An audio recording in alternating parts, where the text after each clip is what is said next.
79 AD, the Roman Empire is at its peak. In fact, it's been at its peak for about 200 years now. Rome alone has a population of over 1 million people. The Colossus of Rhodes has just been completed. And in less than a century, gladiators will fight in the Colosseum. But that's not what we're here to talk about, because in 79 AD, Mount Vesuvius would explode.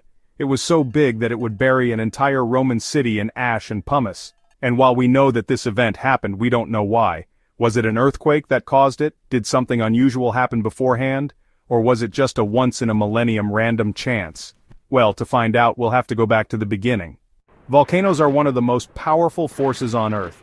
Even before humans walked the planet, volcanoes have been creating new land and destroying old land with their immense power. And some are simply too powerful. These are known as supervolcanoes. Supervolcanoes have a volcanic explosivity index, or VEI, of 8. To put that in context, Mount St. Helens, one of the most dangerous volcanoes in the US, has a VEI of 5. This means that when Mount St. Helens erupted, it only ejected about 3 cubic miles of material.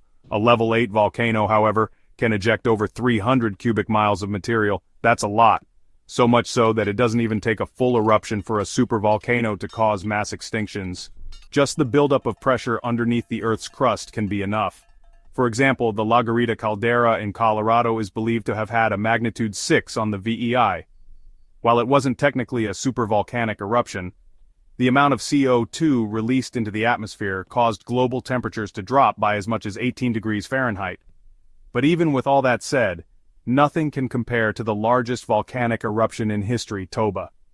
It's estimated that around 74,000 years ago, the Toba supervolcano in Indonesia erupted with a VEI of 8.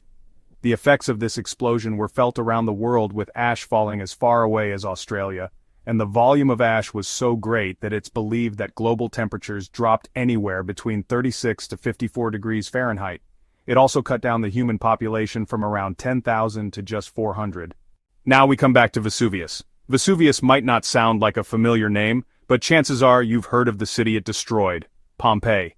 In 79 AD, Pompeii was a very typical Roman city. The city was extremely wealthy and comfortable. There were public baths, a stadium, and an amphitheater. In fact, it was very similar to modern-day Naples, which sits right where Pompeii did. But after the eruption, everything changed. Solid rock was blasted into the air, hot ash rained down onto the city, and poisonous gases filled the streets. It's been described as the single greatest natural disaster in the history of mankind. And when archaeologists found the city in 1748, they were shocked by what they saw. Whole rooms had been preserved, including a brothel with erotic paintings still on the walls. It was like walking back in time. And since then, more and more of the city has been uncovered. Today, over 2 million tourists visit every year. But the biggest mystery about Pompeii isn't what happened during the eruption. We know that pretty well. Instead, it's what happened afterward. Why did the nearby cities recover so quickly? You see, 4 cities were destroyed in total: Pompeii, Herculaneum, Stabiae, and Oplontis. Pompeii and Herculaneum were buried in ash, while Stabiae and Oplontis were hit with pyroclastic flows. All 4 were completely devastated. But in the years following the eruption, 3 of the 4 cities rebuilt and recovered.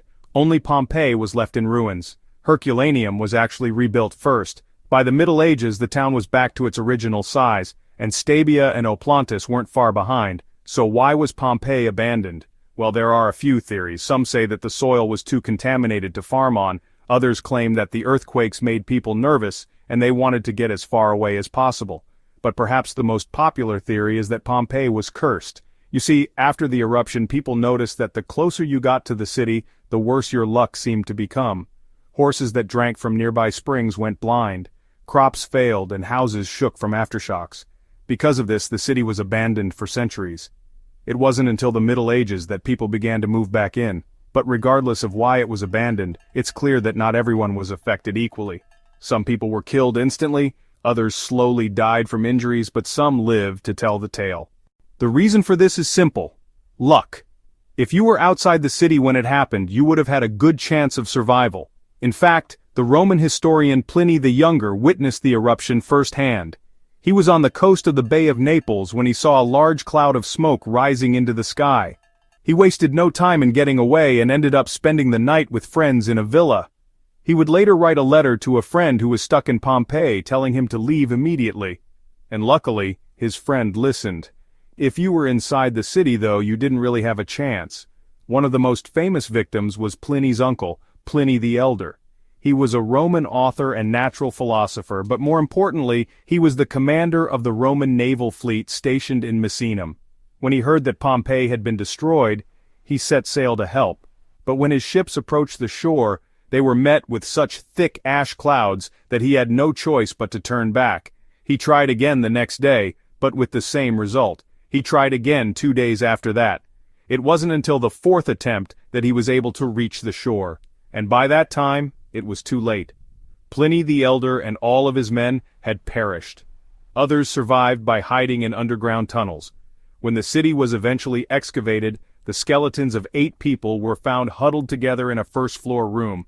They had taken shelter under a staircase and sealed the entrance with stones, but sadly they had used the wrong staircase.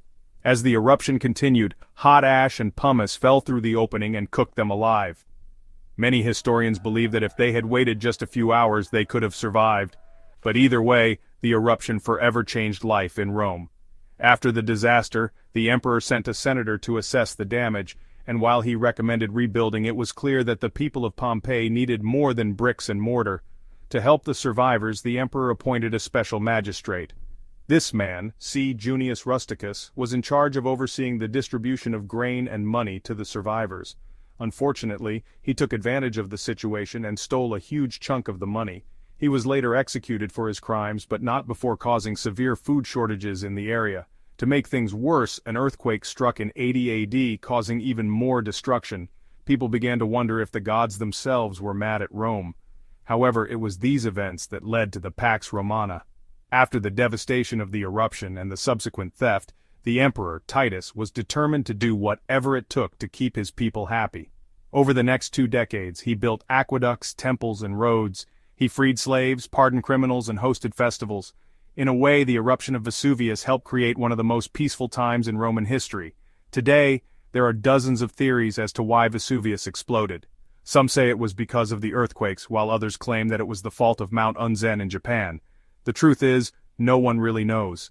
We do know, however, that there are dozens of active supervolcanoes all around the world. Yellowstone National Park sits atop one, another one stretches from Nicaragua into Costa Rica, and there are plenty more scattered around the globe.